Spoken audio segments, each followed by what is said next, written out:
I've been through every kind of abuse you can think to go through. People that should have loved me don't. People that should have looked after me didn't.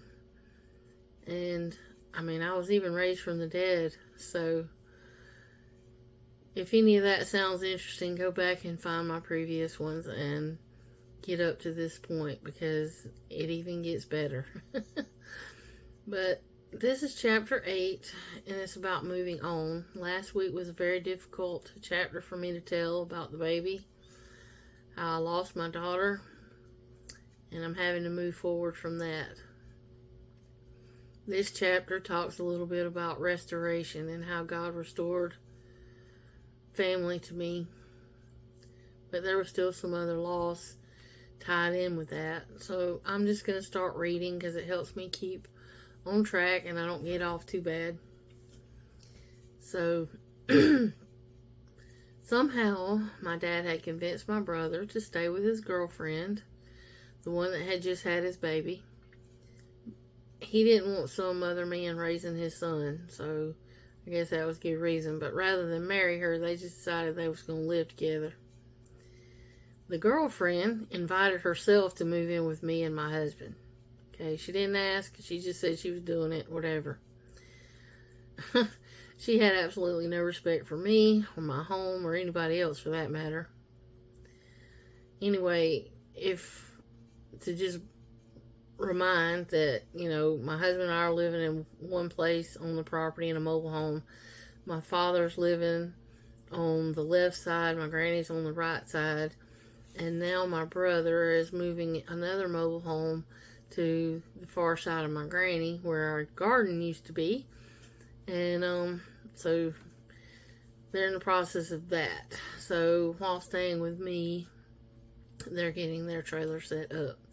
My husband and I are in the process of trying to find somewhere else to move to, because we don't want to live there amongst all that anymore.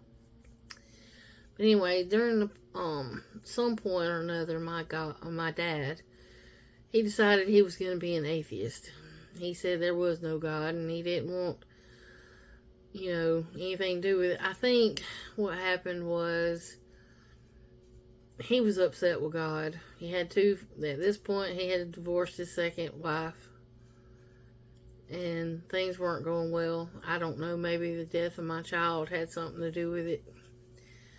But either way, he had just turned his back on God, which he wasn't living for the Lord in the first place with the way he was chasing women and all these other things.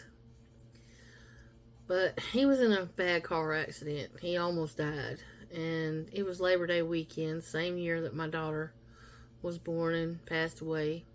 Same year that my nephew was born. He was in the hospital when my husband and I had found a house. Matter of fact, it was the house that my godparents owned. It was my safe place when I was a child. So now we were in the position of being able to buy that home and move there. And so we did. And that Labor Day weekend that my dad was in the hospital, we moved out of the trailer. We moved to our house of our own. My dad seemed to be on somewhat of a self-destructive path. And remember, up to that point, I had been paying all the bills of our childhood home and so forth. I think pretty much everything was paid off, so I gave him the keys back to that childhood home.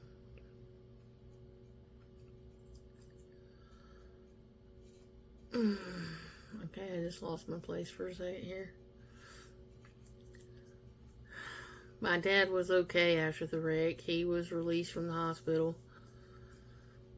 went back to his home, and at this point my sister had started living with him, but she was with my grandmother during the day still. So there was a lot of drama going on. My sister and my brother's girlfriend were at odds with each other. And keep in mind, my sister at this point was 10 or 11 years old. And my brother's girlfriend had took it upon herself to get my brother to beat my sister with a belt. He literally beat her because his girlfriend told him to. She threatened to knock her teeth down her throat, and that's a direct quote. There was a big, huge fight, and I had finally just had enough of it. And for whatever reason, I was there that day, and I stood up to her. And I told her if she wasn't going to knock my sister's teeth down her throat, and she wasn't going to put her hands on my sister no more, that it wasn't my brother's place to do what he did. And I just told her to leave my sister alone. She wasn't even married in the family. I mean, she was overstepping her bounds in more ways than one. My aunt brother ended up pulling a gun on me. Keep in mind that I was 2 months pregnant with my next child during this time, but we'll talk about that in a minute. I think I was the first person to ever stand up to my brother's girlfriend, ever. She's very hateful. She's very vengeful in her ways. Me and her have been enemies from the beginning, and it's just not gotten any better. We get along for a while, and we kind of just, we're in the family, so we get along for the sake of other people, but we knowingly don't like each other. It's the best way to put it. Anyway, after that point, she never put her hands on my sister again. My parents should have been the one to step up and put an end to that, but they didn't. I've been the protector of my sister since she was born. I looked out for her whole life, even into her adulthood. As I had just mentioned, touched on, that I had gotten pregnant with my second child. And I want to point out real quick that before I conceived, I had a dream. The Lord speaks to me in dreams. I don't claim to be a prophet or anything. Everything is personal to me when He speaks to me. And in my dream, I was having twins, so that was an indication that this was my second child. Anyway, it was a son, and in the dream, the Lord told me what to name my son. So before he was even conceived, I knew I was having a boy, and I knew what his name was going to be. So I feel like there's some kind of call on my son's life, and I pray that he will figure out what that is. But anyway, at this point, we're living in our new home. My doctor is the same as with my first baby, and he wanted to watch me like a hawk. He was being very cautious, taking every test that could be taken to make sure this baby is normal and healthy and all those things. When I got to my third trimester, he wanted to do a sonogram every 2 weeks and a non-stress test every week. So every week we were monitoring my son's heart rate. And I can say son because we knew he was a son. My husband, he wasn't quite there for me during this pregnancy like he was before. I mean, he was there, but he wasn't engaged with me or the baby. I think emotionally, he had shut himself down. He was in self-defense mode. I guess, I know it's not rational. He had this fear that this child could be lost as well. And that if he detached himself, that it wouldn't hurt, if he lost it. So, by doing so, he distanced himself from me and the child. So, I kind of went through this pregnancy a little bit by myself. I didn't want to feel that pain again either, but I was putting faith in God that my son was going to be good and healthy, and he was. My husband was dealing with a lot of anger also. He was angry at God for a while after what happened to our daughter, but he brought some anger into the marriage from his own childhood and some things that he had faced. And I won't go into a lot of details with that, but he wasn't in good standing with his mom for a while, and I think that bothered him. They're good now. I'm glad they got to that place of being in a good place. My husband is a good man. He works hard to provide for me. He does the things that a husband is supposed to do, so I'm not down on my husband, but when it comes to our emotional contact, it's like we're roommates, where I know he loves me, but he keeps his distance from me, and it's been that way ever since our daughter passed. So this was an adjustment for me. I would reach out to him and get rejected. I'd reach out and I was trying to get back my marriage, and I was getting rejected. So what I had to do in this moment, and for me, I wanted to honor my marriage vows, sickness and in health. This is what we were dealing with.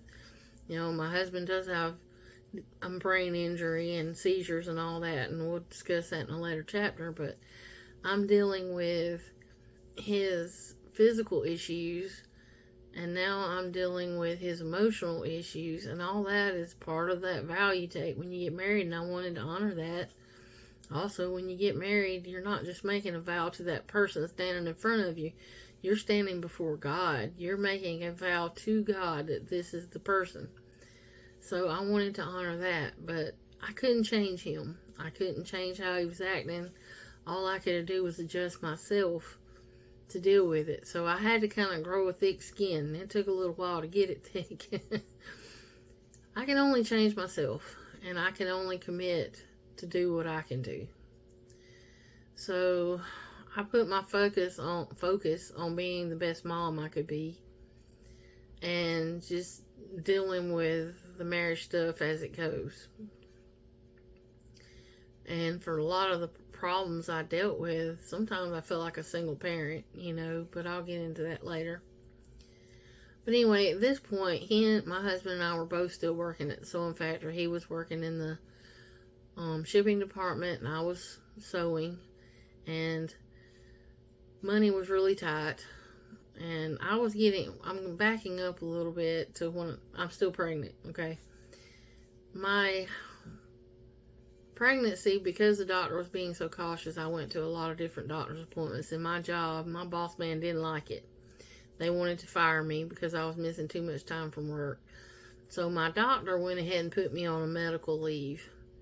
So not only was I on medical leave from the time my son was born for that traditional 6 weeks, I was on there from the beginning of my last trimester. So I was on maternity leave for a good while, because that was the only way I could save my job. During this pregnancy, I kept a journal, just like I did with my first pregnancy. I wrote letters to the baby. I tracked everything. He was very active. The doctor thought he was going to be 10 pounds. Thankfully, he didn't weigh quite 10 pounds. I was having contractions, those Braxton Hicks, those 2 weeks before my due date. However, my son went right on past the due date. He was a little overdue. Honestly, though, I think that the doctor's office may have had my due date a little off, because it was around the same due date as my daughter. So I think maybe they got our files a little bit confused. But anyway, I went to the hospital right there at the end. My contractions were really close together. And so I'm like, I think it's time to go. And so I went to the hospital. I got checked, and they said, yeah, we're going to admit you. And so within 12 hours of going in the hospital, my son was born. My doctor thought he was going to be a Super Bowl baby. They were prepared to put a TV in there. But no, he wasn't quite that. But once again, I let my mother come into the delivery room. She was invited in. My baby boy did not weigh 10 pounds. He was only 8 pounds and some change. He was very healthy. And as soon as he was born, my husband went with him out to the nursery while I had to have some stitches. But I thanked God from that moment. I mean, it's just, that was joy beyond anything I could ever imagine. I mean, I've heard people talk about joy before, but that was when I really fully comprehended what joy is. When we got home, I would sit there and watch him sleep. It's like a dream. I was in such amazement that he was my child. I probably would have been that way anyway, but after losing my daughter, it was just even more so. I made it it made me a better mom. Things on the outside world just weren't as important as what was going on right there. My mother came to stay with me a few days to help out while I recovered from the delivery. And she was a big help. She helped keep the house clean. She did get a chance to love on my baby. But she got mad at me during that time. Said all I had her there for was to cook and clean, and she wanted to be able to feed the baby. Thing is, I was breastfeeding. She couldn't feed the baby because I was breastfeeding. And there's some things about breastfeeding that they don't tell you. Okay, I won't go into that. But anyway, she couldn't feed him, and so she was upset about that. But during this time, my mom had had a new boyfriend. He was a really nice guy. He treated my son like his grandson. He was just adored him. And my mother was happier than I've ever seen her in her life. And during this time, our relationship actually improved. We were talking like people, and it was amazing to see that side of my mother. I'd never seen her before. But I don't know what happened. I'm not sure. But at some point, my mother dumped this man. And she went back to the man she left my dad for, that she was married to. So at this point, she divorced him, went back, divorced him, and now she's back with him like the third time. And so at that point, my relationship with her went back to what it was. We barely seen each other. She would ride by my house and not stop and visit my son. He had got to where, as he got a little older, he would look for her to visit, and she didn't. And I had flashbacks to when my sister would have her stuff packed to go away with my mom for the weekend, and she wouldn't show up. So I didn't want that for my son. She always has an excuse why she couldn't come or whatever. But her stepdaughter, my stepsister, which is, at some point she had a child of her own, and that became the center of her universe. And so my kids were further off to the side. So my relationship with my mother was back to where it was. She accused me of trying to pick her man, but that was honest to God not what I was trying to do. I saw how these men treated her, and it was hard for me to watch her be mistreated. It's like my mom is miserable and likes being miserable. I've watched her pawn everything to pay their bills. She even stole from me back when I lived with her to pay the bills. This is the first thing I ever bought for myself. When my very first job, my very first paycheck, I bought myself a gold chain. And my mom took it and pawned it. I've watched my mom lose everything to get away from these people, and then she would just go right back. I watched her struggle to pay the bills. I mean, her husband once bought a gift for her, but when they split up, she wasn't allowed to keep it. After she's the one that made the payments on it, by the way. Anyway, at some point, baby was born. Maternity leave was over. I had to go back to work. And I didn't want to do it, but I let my son stay with my mom and stepsister help look after him while I was at work. My goal was to go back to work just long enough to get my medical bills paid, and I was going to find a different job. So my baby needed somebody to look after him. So he was about 6 weeks old at this time.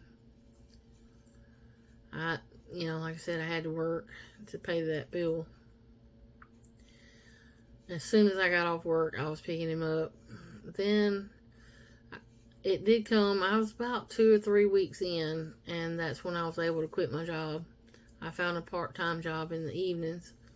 So when my husband would get home from work, I would go to work. Our son was never in the care of anybody but us. I didn't want someone else raising my son. I didn't want someone else giving him the, life values. Fact is, I didn't trust anybody in my family to give him those godly values. But anyway, anytime my son would get sick, the first thing, after losing my daughter, the first thing that would go through my mind is, Lord, please don't let my son die. It took some time for me to relax a little bit and say, hey, a cold is just a cold.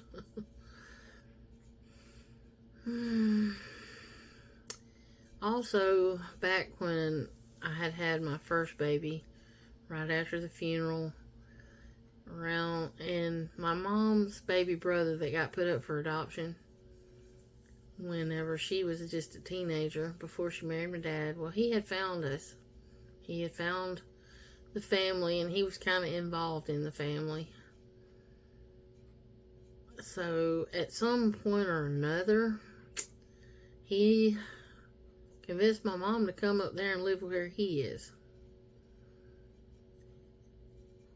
So, he lived, I don't know, a few counties up, so a few hours away. She appeared to be making some changes in her life.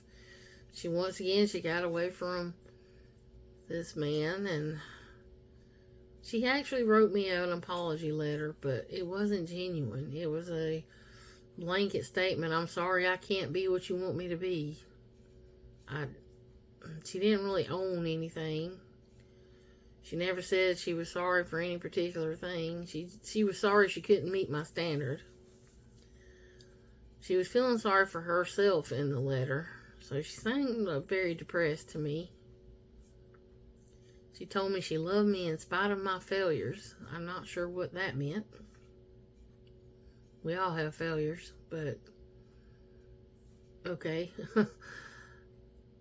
She wasn't up there very long before she moved back here with the same man. He had got a different place to live, got the house fixed up, and somehow convinced her to come live with him again. I don't think they ever got married those last few times. Once she married him, divorced him, I think they just lived together after that. But I made peace with the fact that my mom and I will never be close. It took a lot of years of grieving and dealing with things, but it's a mourning process. You mourn the loss of the relationship. Okay, but anyway, moving on. That sewing factory shut down. And thanks to NAFTA, the sewing factory sent all our jobs to Honduras. So my husband had to find another job. He was working 14-hour days at this point. He was working in construction for a while. And then, I'm kind of rushing things along here. He worked in construction. He worked for a plastering company. He was also a trim carpenter for a while. He did a lot of work on a local church. And when they were working on that church, they went under and looked at the cornerstone and found his grandfather's name. So his grandfather had worked on that same church and helped build it. That's pretty interesting. But anyway, we're speeding things up. We were talking about having our next child. So my baby boy that we had was about 2 years old. My husband was working this job where he worked 14 hours a day. He was making pretty good money, so that enabled me to be able to stay home with my son. And that was good. Every morning he would come running into my room with his arms wide open and his bed hair all over the place, and it was an amazing time.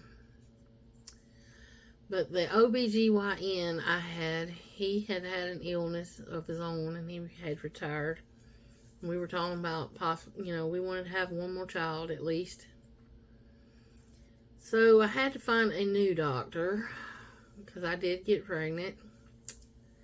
And once again, I had a dream. It was a little different than the first one. I had the dream after I was pregnant. I was kind of hoping for a little girl again, but I didn't care as long as I had a healthy baby. And God sent me a dream, and in that dream there was 3. little boys. 3 meaning this was my 3rd child. And it was a son. When we went to have the sonogram, I found out I was having a son, and I cannot imagine my life without him. So, God restored my family, my first son. Every time I look at him, I'm reminded that God loves me. And my youngest son is just an affirmation of that. My oldest son is more like my husband. My youngest son is like a duplicate of me. But anyway, the OBGYN that I had to choose during this pregnancy, he was not a very nice man. I had to choose between the lesser of 2 evils, honestly, with the OBs we had to choose from. This man thought that fat people should suffer. He used to talk ugly to his nurses in front of his patients, calling them fat and this, that, and the other. And, it was one of those things where I could have found a different doctor, but a lot of doctors won't take you. When you're so far along in your pregnancy, they won't take a new patient. They just won't. Anyway, my 9 months was there. I was right at the end. I was praying so hard my son would not be born on Halloween, and he wasn't, thank you. I also was praying that he would have straight hair, not curly hair like my husband, because anyway, curly hair on girls, great, boys not so much. Anyway, the contractions got really close, really close. So I went on to the hospital, and they checked, and I was in labor. This time, my labor was very, very different. They kept me at the hospital, but my doctor would not come to the hospital to check on me at all. He ordered induction drugs to speed up my labor. The nurses kept him informed by phone. Also, this time I had back labor, so it was very different than my first 2 pregnancies. And like my last 2 pregnancies, my body would not dilate those last 2 centimeters. I had to have assistance delivering my first 2 because my body would get to a certain point and say, I'm not going anymore. My water did not break. The nurse was not allowed to break my water or anything like that. She couldn't do nothing. And the doctor wouldn't come to the hospital. Well, he ordered a second induction drug. And that's when things got bad. Now things got dangerous because every time I had a contraction, my baby's heartbeat dropped to 0. All I could do right then was just pray, Lord, protect my baby. I was literally in danger of losing my child because this man would not come to the hospital. Anyway, they took that second drug off, thankfully. And after 32 hours of labor, I think it's around that, my baby boy was born. He had this humongous bruise on his head. But I was grateful that he was alive and that he was healthy. He was a big 9 pound and some few ounces. He was just a big boy, but he was healthy. I think it was at that moment I decided we would not have any more children. Based off what was going on with my husband's health, our condition of our marriage, and then every labor I had seemed to get worse and harder. So I didn't, that close call losing my little boy, I just, no. But like an idiot, my mother was invited back to the delivery room. She was there for all of it once again. And once again, when the new wore off, she disappeared. Never saw her hardly. I've forgiven my mother for all the things she's done or hasn't done. I've tried so hard to have a relationship with her and everything failed.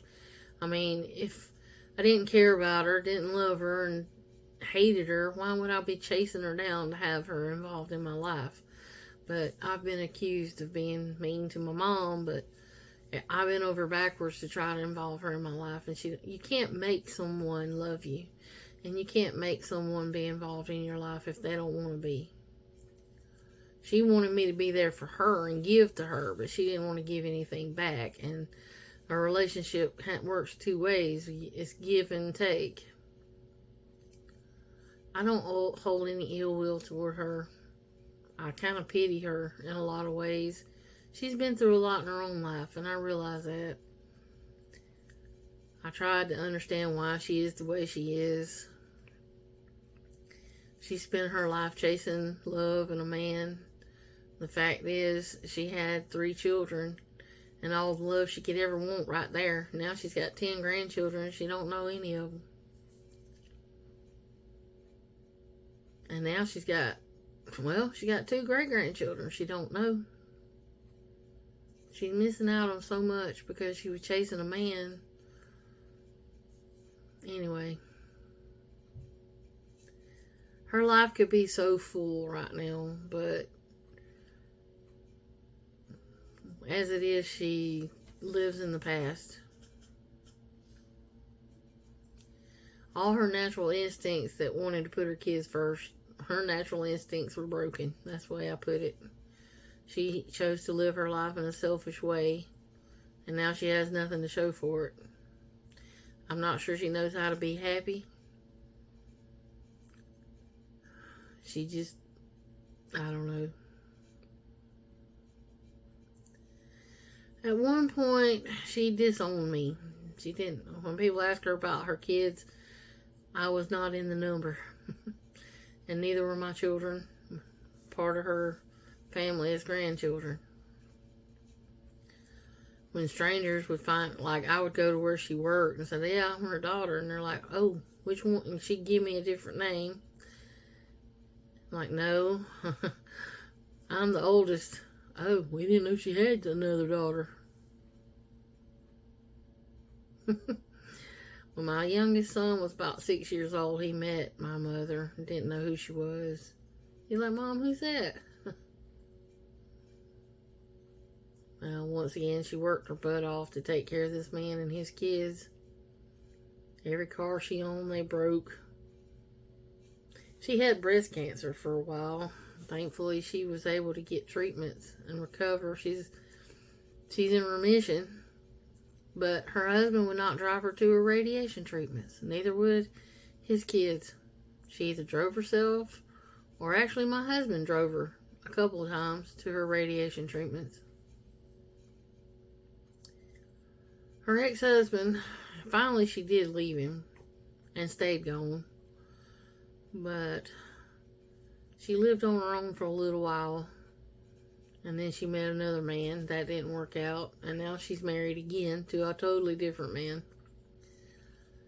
When her ex-husband died, his children came into her house and took everything.